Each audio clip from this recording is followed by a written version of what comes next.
تو ظاہر ہے جو پیغام لانے والا ہوتا ہے وہ استاد کا درجہ نہیں رکھتا، بلکہ وہ صرف میسنجر ہوتا ہے، وہ میسج دینے والا ہوتا ہے، ٹھیک ہے نا جی۔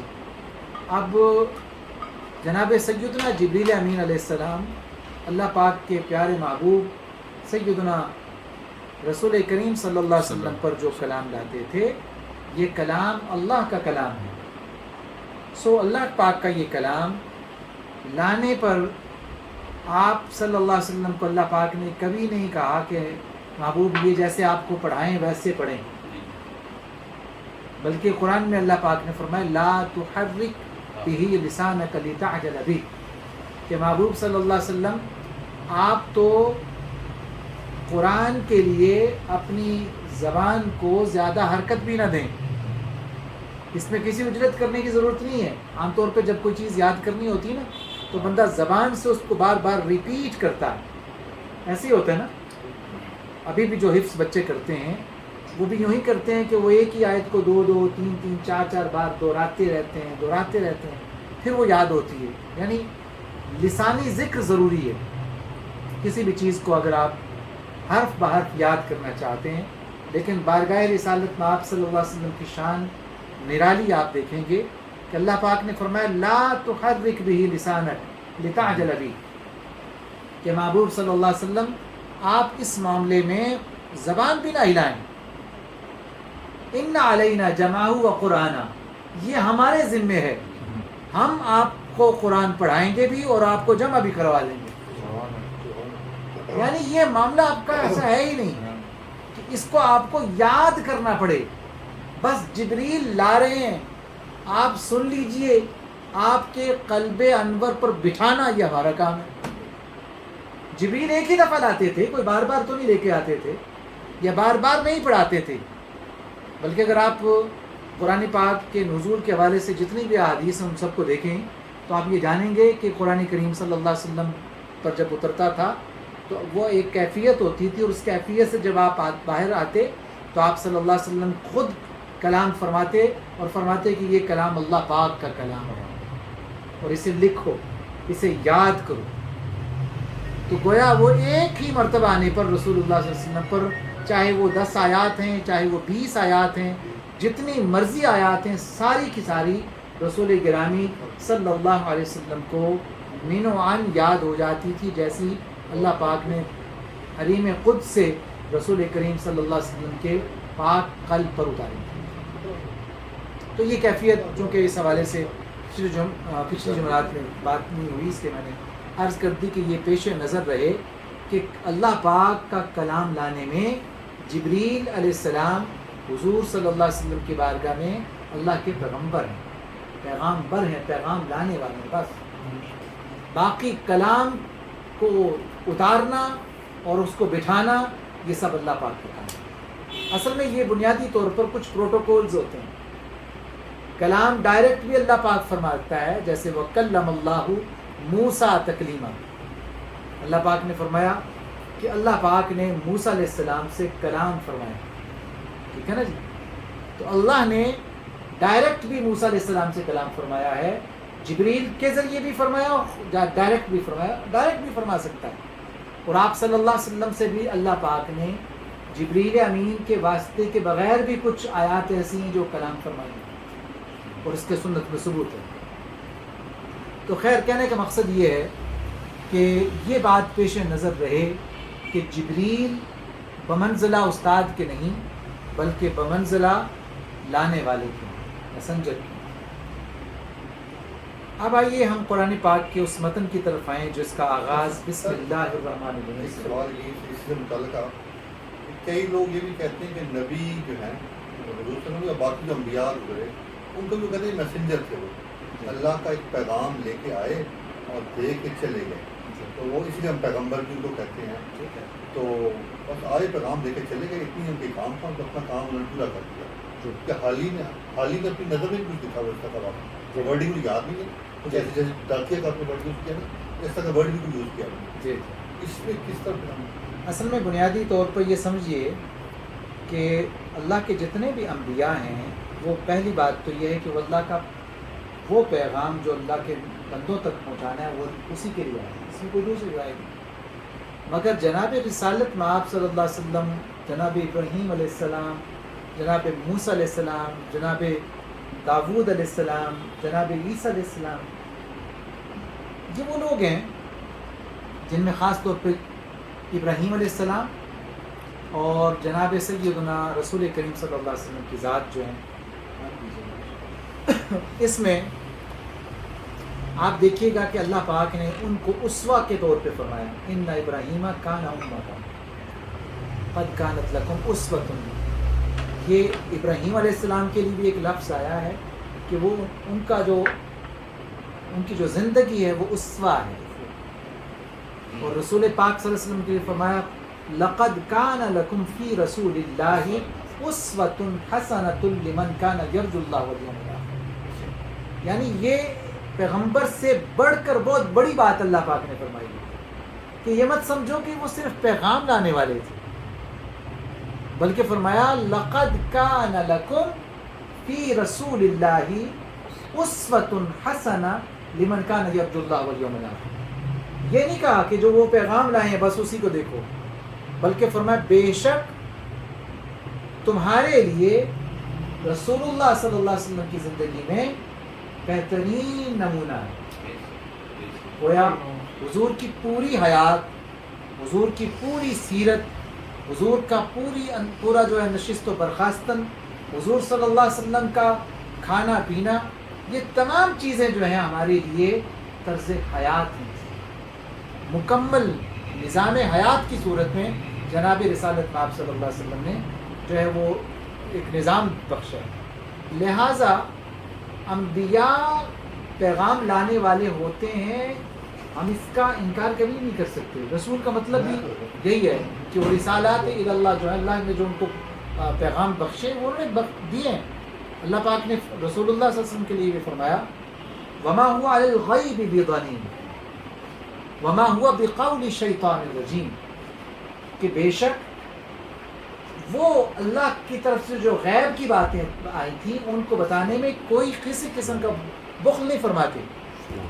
لہٰذا اللہ پاک نے جو حضور صلی اللہ علیہ وسلم پر وحی فرمایا وہ تمام کا تمام جناب رسالت میں آپ صلی اللہ علیہ وسلم نے ہم تک پہنچایا ہے، اور آپ صلی اللہ علیہ وسلم نے اس پہنچانے میں کہیں پر بھی کوئی کوتاہی نہیں کی۔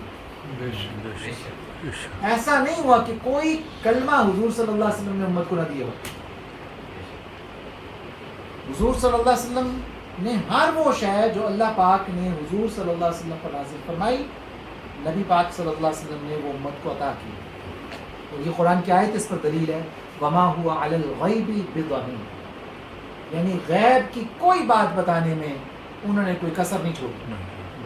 یہ کلیئر بات ہے، پورا قرآن تو خود ہی جی۔ اب مطلب غیب سے مراد جو غیب قرآن میں بھی مذکور ہے اور اس کے علاوہ بھی حضور پر جو اترا، حضور کو جو اللہ پاک نے القاء فرمایا، ایک تو وہی وہ تھی نا جو جبریل آتے تھے، اور ایک وہی جو قلب اطہر پر ڈائریکٹ بھی نازل ہوتی تھی، یعنی بہت ساری چیزوں کے بارے میں اس کو بیان کہتے ہیں۔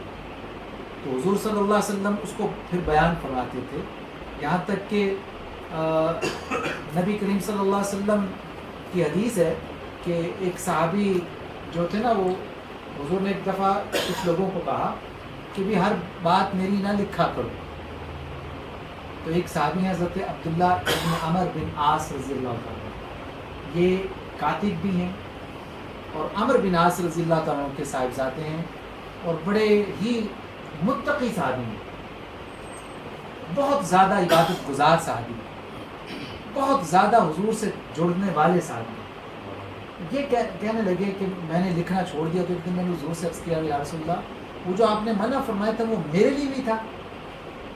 آپ نے فرمایا تمہارے لیے نہیں تھا۔ اس کی بنیادی وجہ یہ تھی، اس پر علماء نے بھی لکھا ہے کہ حضور صلی اللہ علیہ وسلم جب لکھواتے تھے تو جن صحابہ کو بتاتے تھے یہ وحی ہے، یہ وحی ہے، یعنی قرآن ہے۔ جب فرماتے تھے یہ قرآن ہے تو وہ قرآن کو کاتب وحی کے طور پر، کاتب قرآن کے طور پر لکھتے تھے۔ اب حضور اس کے علاوہ بھی کبھی کلام فرماتے تھے، اب وہ کلام حضور کا ذاتی کلام ہوتا تھا، اگرچہ اس میں اللہ پاک کی ہدایات ہوتی تھیں، مگر حضور یہ نہیں فرماتے تھے کہ یہ وہی ہے، یہ قرآن ہے. بات سمجھے نا؟ اس کو ممیز کرنے کے لیے حضور نے فرمایا میری ہر بات نہ لکھ لیا کرو. لیکن عبداللہ ابن عمر بن عاص رضی اللہ تعالیٰ کے بارے میں حضور کو یہ تیقن تھا، یہ یقین تھا کہ انہیں سمجھ ہے کہ میں کون سا کلام کر رہا ہوں. ہوتے ہیں نا بعض لوگ جو ڈفرینشیٹ کر سکتے ہیں کہ یہ بات اللہ کی ہے اور یہ بات رسول اللہ کی ہے صلی اللہ علیہ وسلم. ان کو آپ نے فرمایا میں نے تمہیں منع نہیں فرمایا. فرمایا میں جو بھی لکھتا ہوں وہ اللہ ہی کا حکم ہوتا ہے، وہ اللہ کا حکم ہوتا ہے جو بھی کہتا ہے. اور پھر اس پر اللہ پاک نے قرآن کی نازل فرمایا وما ينطق عن الهوى ان هو الا وحی یوحی. اب آئیے قرآن پاک کے اس متن کی طرف جس کا آغاز بسم اللہ الرحمن الرحیم سے ہوتا ہے. قرآن کریم کے متن کا آغاز بسم اللہ سے ہوتا ہے، اور یہ بسم اللہ الرحمن الرحیم قرآن کریم میں آپ دیکھیں گے کہ ہر سورہ کے شروع میں ہے سوائے سورہ توبہ. ایسا ہی ہے. کسی نے پوچھا کہ یہ سورہ توبہ سے پہلے بسم اللہ کیوں نہیں ہے؟ اس پر جو قرہ یعنی قرات کے جو امام ہیں گزرے ان میں سے امام دانی لکھتے ہیں، وہ کہتے ہیں اس کی وجہ یہ ہے کہ نبی پاک صلی اللہ علیہ وسلم نے جن صورتوں کے شروع میں بسم اللہ لکھوائی وہاں بسم اللہ ہے، اور جہاں حضور نے نہیں لکھوائی وہ سورہ برات سورہ توبہ، سو یہاں بسم اللہ نہیں ہے. تو معلوم ہی ہوا کہ یہ بسم اللہ بھی اجتہادی معاملہ نہیں ہے، یہ بھی توقیفی معاملہ ہے. یہ بھی کیا ہے؟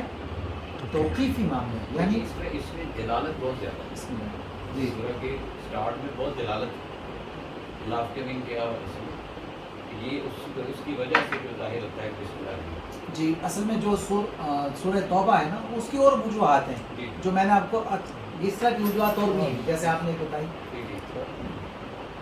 بنیادی طور پر یہ بات بھی ان وجوہات میں سے ایک ہے کہ براءۃ من اللہ، اس میں اللہ پاک نے بتایا ہے کہ اللہ پاک یہ جو منافقین ہیں نا ان کے ہر عمل سے بری ہے.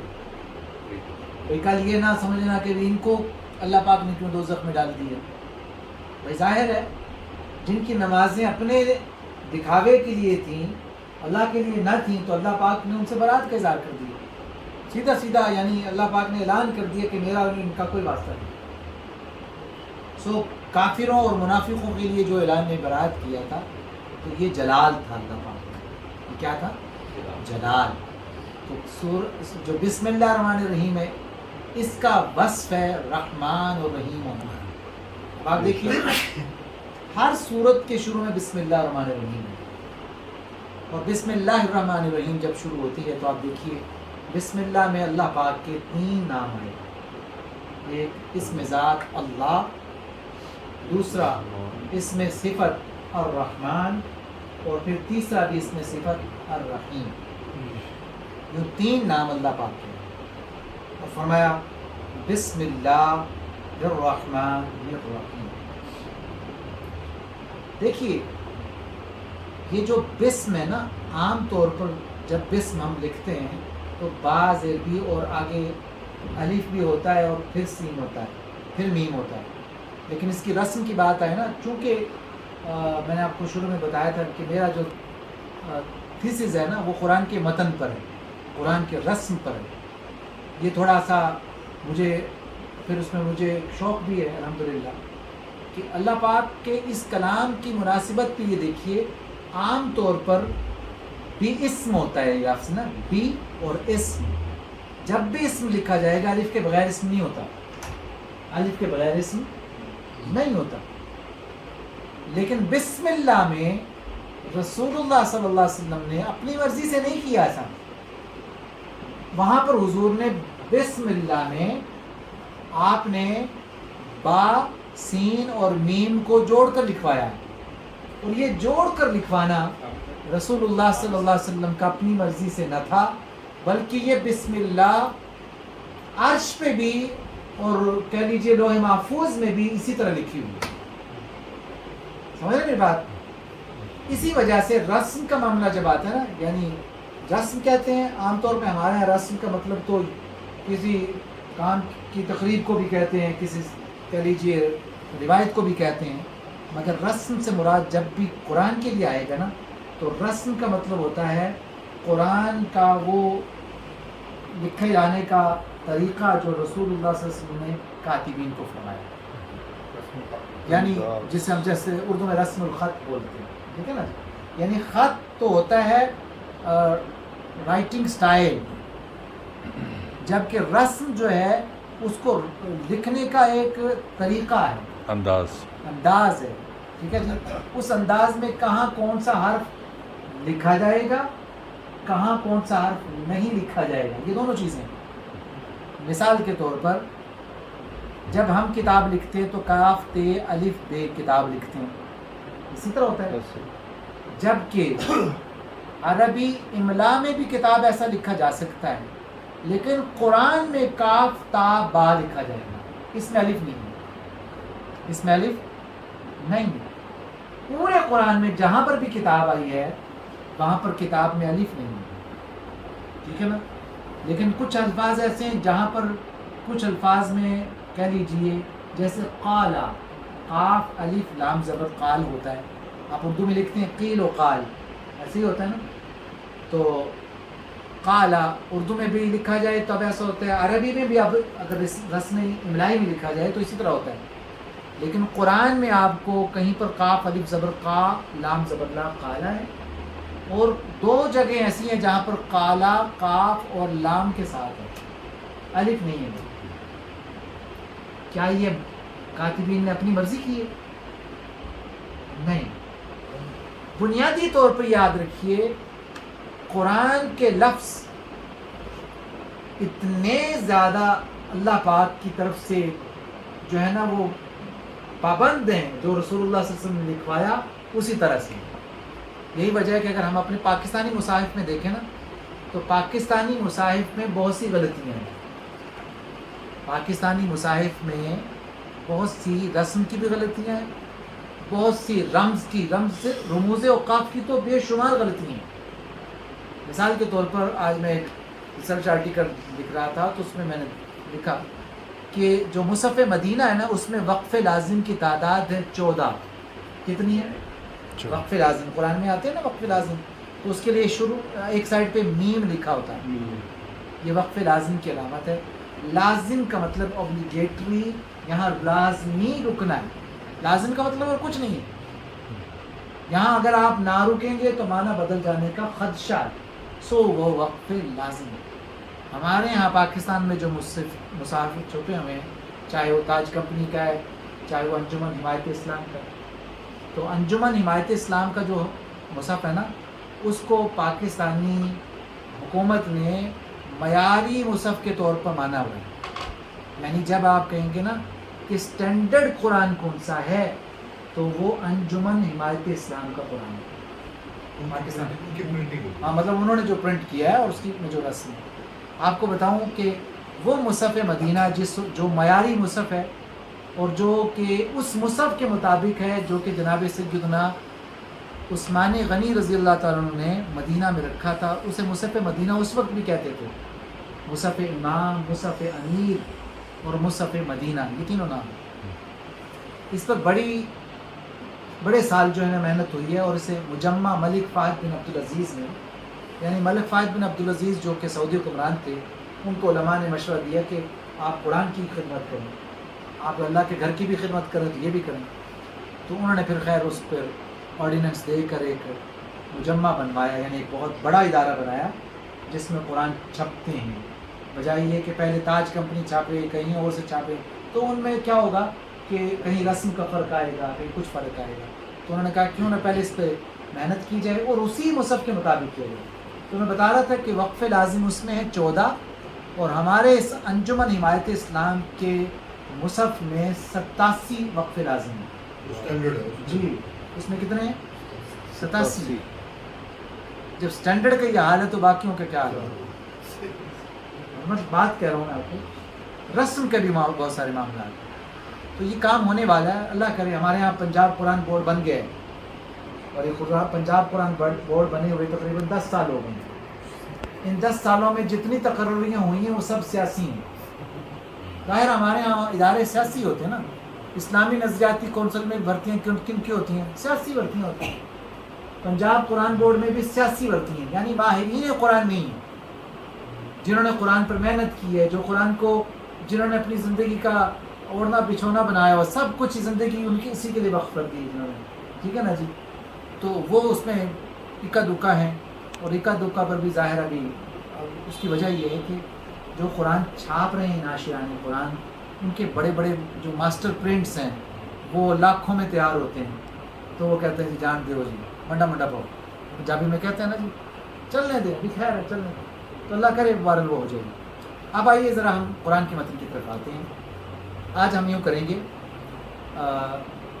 قرآن پاک کی جو پہلی بسم اللہ جو ہے وہ ہر سورت سے پہلے ہے. جی بالکل.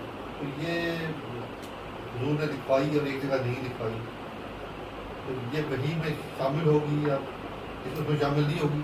دیکھیے قرآن کریم اور ایک منٹ اور یہ قرآن پاک صورتوں کے اندر بھی کہیں آئے گی بسم اللہ الرحمن الرحیم؟ جی میں یہ بتاتا ہوں. سورہ نمل. جی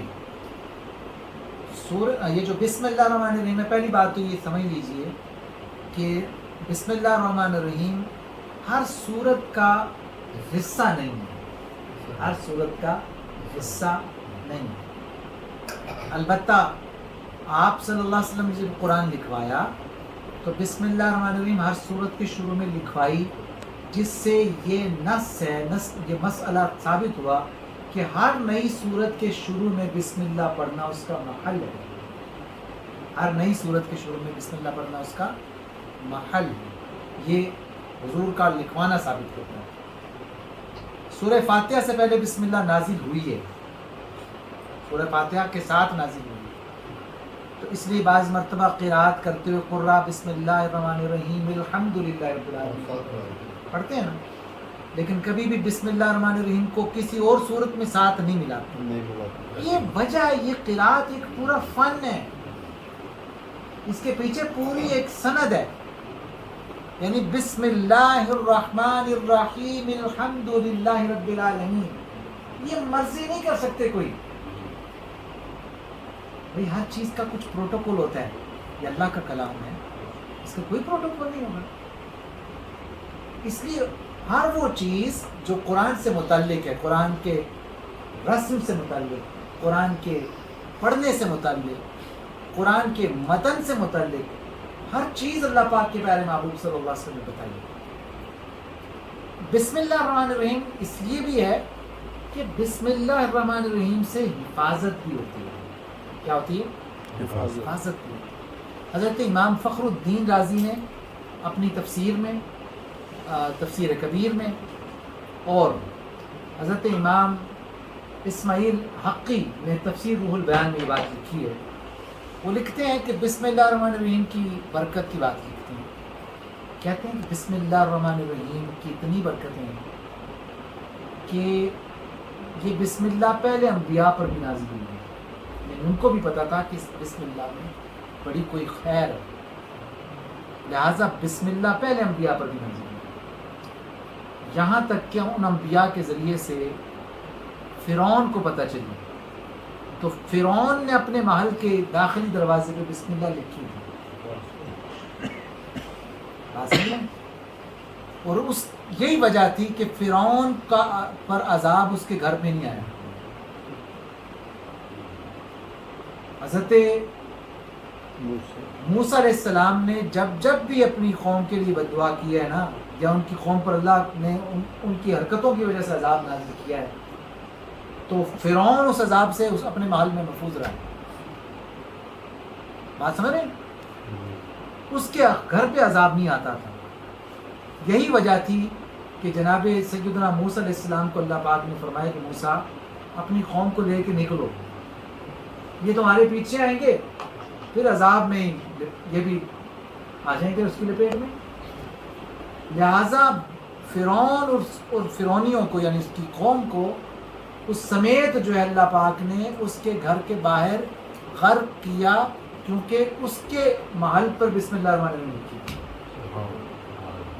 اس لیے چاہیے کہ اپنے گھروں کے باہر کیا اچھی بات ہے. بسم اللہ الرحمن الرحیم. یہ کوئی عام سا کلمہ نہیں ہے. اس کی وجہ دیکھیے، اس میں ایک اللہ کا اسم ذات اللہ. پہلے تو بسم پر میں نے کلام کیا نا. بسم میں الف میں عام طور پہ اسم ہوتا ہے. اللہ پاک نے فرمایا بسم لکھنا ہے. حضور نے بھی الف نہیں ڈالا، نہ با کے بعد الف. جیسے آپ دیکھیں نا بالفعل لکھتے ہیں تو با الف با اور پھر آگے الف لام فے عین لام فے لکھتے ہیں، ایسے لکھتا ہے. بالاستناد، ٹھیک ہے، بالاکرام، بالجبر. آپ سب ماشاءاللہ جو لیکچرز ہیں اور پڑھے لکھے لوگ ہیں، تو جب بھی اس طرح جب لکھتے ہیں تو وہاں پر با کے ساتھ الف ہوتی ہے. اور آگے بھی اگر بالفرض کوئی چیز ہو، الاسم ہو، تو الف پھر اس کی آ جائے گی. تو یہاں نہ با کی الف ہے نہ الف کی اس اسم کی الف ہے، دونوں نہیں ہے، ڈائریکٹ بسم ہے. لہٰذا کوئی اپنی مرضی کر نہیں سکتا. آپ سمجھ رہے ہیں نا. آگے اسم ذات اللہ، بسم اللہ، 7 نام اللہ کے نام سے. الرحمن، یہ اس کا صفاتی نام ہے، اس کے صفاتی ناموں میں سے ایک نام. اللہ اسم ذات ہے، اور اللہ کے نام میں، اسم ذات میں وہ برکتیں ہیں کہ جن کو کوئی بیان نہیں کر سکتا. یعنی اگر ہم اسم ذات کی بات کریں تو ظاہر ہے ذاتی نام ہے، ذات سے جڑا نام ہے. اس کو اگر کوئی ورد کرے تو اس کا دل چمک جاتا ہے. یہی بات حضرت خواجہ ابو الحسن خرقانی ایک مجلس میں بیان فرما رہے تھے کہ اللہ اللہ اللہ کا ورد کیا کرو تو تمہارا قلب صنوبری پر نور ہو جائے گا. آپ یہ کلام فرما رہے تھے کہ اللہ. اچھا کبھی آپ دیکھیے یہ لفظ اللہ نہیں ہے، اللہ ہے، اللہ. کبھی آپ تنہائی میں بیٹھ کے بولیے اللہ اللہ اللہ. اور کبھی اپنے دل کی دھڑکن کو سنیے تو وہ دھڑکن لب ڈب نہیں ہے، وہ ذکر ہے اللہ اللہ اللہ اللہ. غور سے سنیے گا کبھی اللہ اللہ، تو وہ یہی دھڑکن ہے. اگر آپ اس کو کبھی ذکر خفی، تو جب آپ ذکر خفی کرتے ہیں تو ایک دن آپ خاموشی سے بیٹھیں گے تو آپ کو دل سے آواز آ رہی ہوگی اللہ اللہ. لیفٹ کان میں آتی ہے. جی، وہ جب لطیفہ آپ کا جاگ اٹھتا ہے، جب آپ کا لطیفہ زندہ ہو جاتا ہے تو پھر وہ آواز بھی سنائی دیتی ہے. اور اگر کبھی آپ یہ چاہیں نا کہ آواز کی بجائے آپ کو حرکت محسوس ہو تو وہ بھی محسوس ہوتی ہے. یقین جانیے وہ حرکت بھی محسوس ہوتی ہے. اس کے لیے کہتے ہیں خلوت چاہیے ہوتی ہے. ایسی خلوت دل میں ہو یاد تیری گوشہ تنہائی ہو، پھر تو خلوت میں عجب انجمن آرائی ہو. پھر وہ خلوت میں ہی ایک کہہ لیجیے جلوت کا سامان ہو جاتا ہے. تو اللہ اس میں ذات ہے. تو یہ جب بات کہی نا حضرت خواجہ ابو الحسن خرقانی رحمۃ اللہ تعالیٰ علیہ نے، تو ایک وہاں فلسفی بیٹھے ہوئے تھے. وہ کہنے لگے کہ مولانا آپ نے بڑی عجیب بات کہی ہے کہ لفظ بھی اتنا اثر کرتے ہیں کہ دل نورانی ہو جائے. لفظوں سے بھی کوئی دل پہ اثر پڑتا ہے. آپ نے فرمایا کیوں نہیں پڑتا؟ کہتے ہیں کبھی بھی نہیں، لفظوں سے دل کو کچھ نہیں ہوتا. فلسفی تھا نا. تو آپ نے کہا تو گدھا ہے. کیا بولے؟ گدھا ہے. تو گدھا ہے. اچھا جب ایک پڑھے لکھے بندے کو کوئی بھاری مجلس میں کہہ دے گدھا ہے تو پھر اس کی حالت کیا ہوتی ہوگی؟ ہاں جی. تو بھاری مجلس میں انہوں نے کہا تم تو گدھے ہو. مولانا آپ زبان سمجھ اثر ہوا ہے. میں آپ کو گدھا دکھتا ہوں. غصہ آ گیا، چہرہ لال ہو گیا.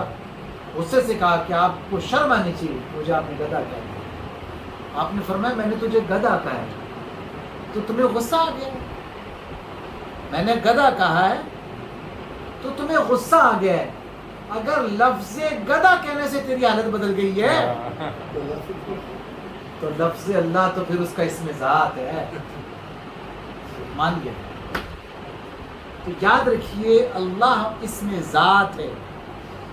اس اسم ذات میں کیا کیا صفات ہیں کوئی بیان نہیں کر سکتا. حضرت سلطان العارفین نے اس پہ بڑا کلام فرمایا. الف اللہ چمبے دی بوٹی, آپ نے شعر میں سمو دیا نا.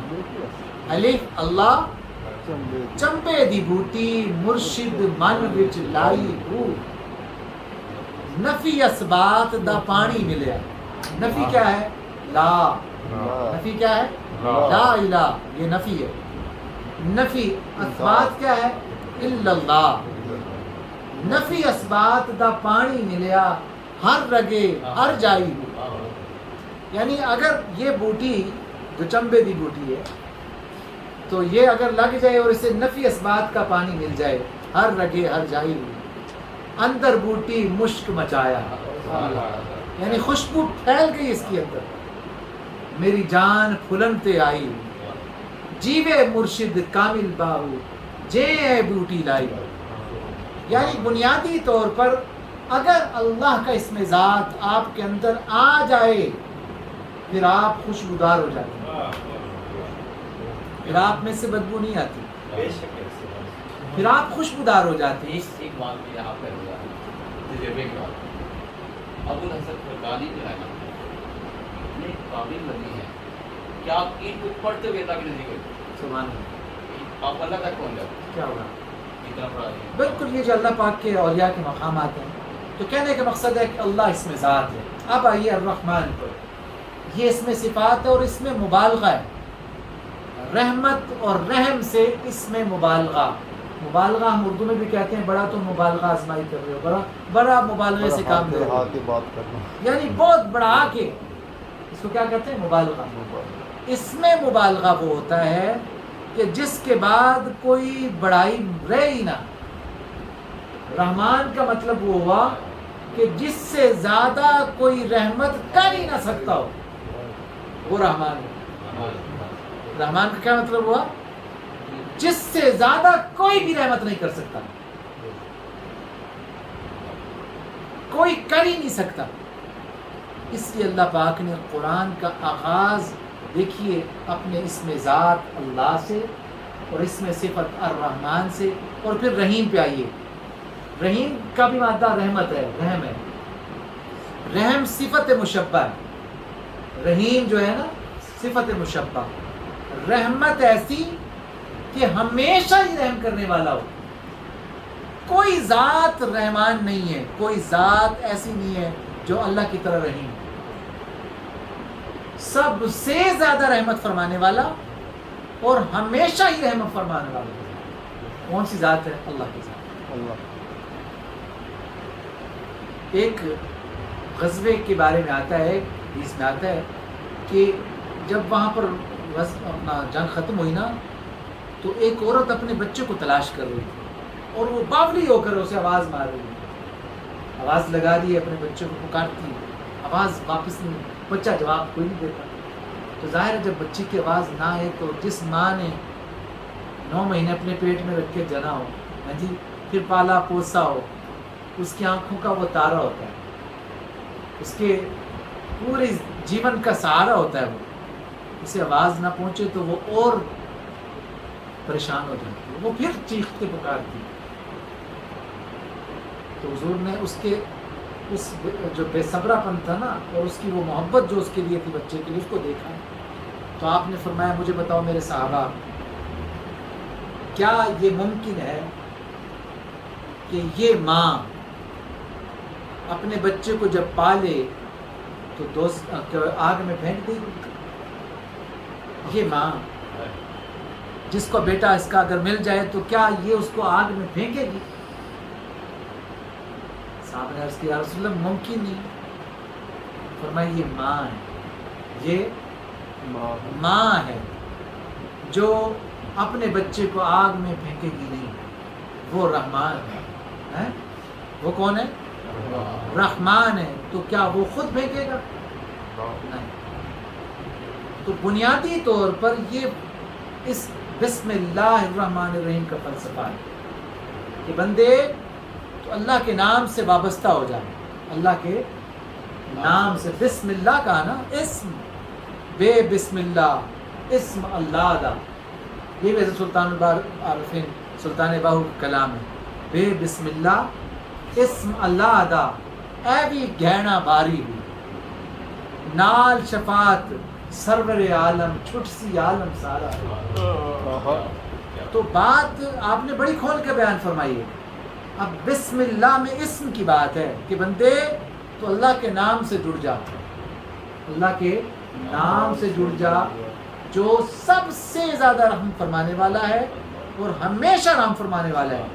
جب کوئی شخص اللہ کے نام سے جڑ جائے تو اس کا بھلا ہو جاتا ہے، تو جو اس کا محبوب ہے اس سے جڑے گا تو اس کا مقام کیا ہوگا، یہ اس سے بھی بڑا اور بڑا۔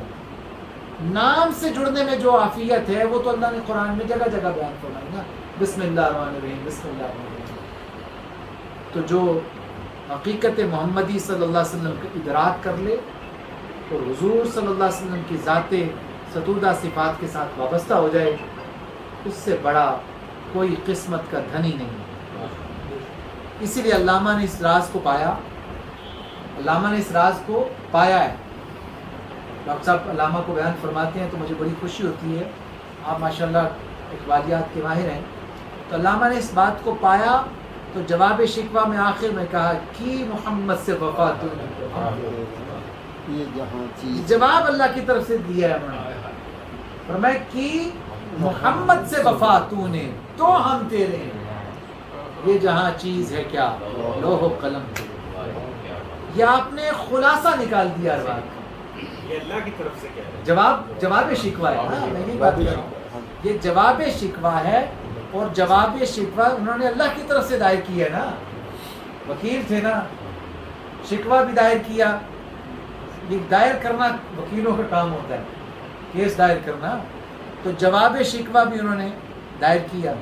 جب شکوہ لکھا تو بڑے سارے مولویوں نے فتوے بھی لگائے، تو انہوں نے کہا صبر کرو بھی جواب شکوہ بھی آئے گا، اور جب جواب شکوہ آیا تو سمجھے پنجابی چ کہتے ہیں دکھ توڑ دیتے، یعنی انہوں نے سارے وہ بندوں کے پر ہلا دی کہ تھے وہ آباہی تمہارے مگر تم کیا ہو، ہاں جی، ہاتھ پر ہاتھ دھرے منتظر فردا، یوں تو سید بھی ہو، مرزا بھی ہو، افغان بھی ہو، تم سبھی کچھ ہو، بتاؤ تو مسلمان بھی ہو، یعنی ایسا ہلایا ہے یقین جانی، ایسا جھنجھوڑا ہے۔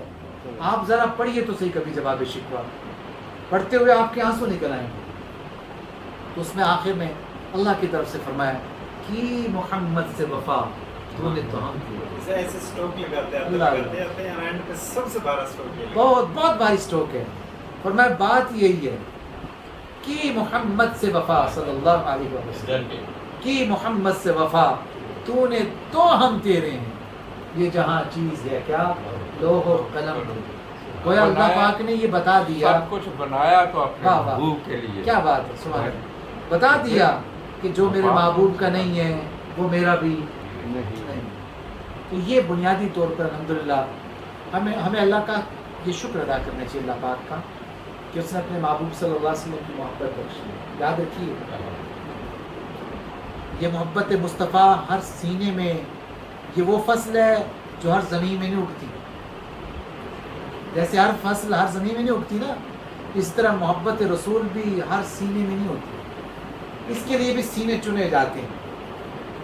مجھے یاد ہے یہ کتاب ہے جس میں حضرت اسماعیل نبہانی کی معجزات کا اس میں ذکر، ان میں ایک معجزہ اس میں لکھا ہوا ہے کہ نبی کریم صلی اللہ علیہ وسلم کا جب نور بنایا گیا نا تو اوروں کی بھی ارواح بنے گی، تو جس نے حضور کو جس انداز سے دیکھا نا اس حصے میں اس کی محبت آئی ہے۔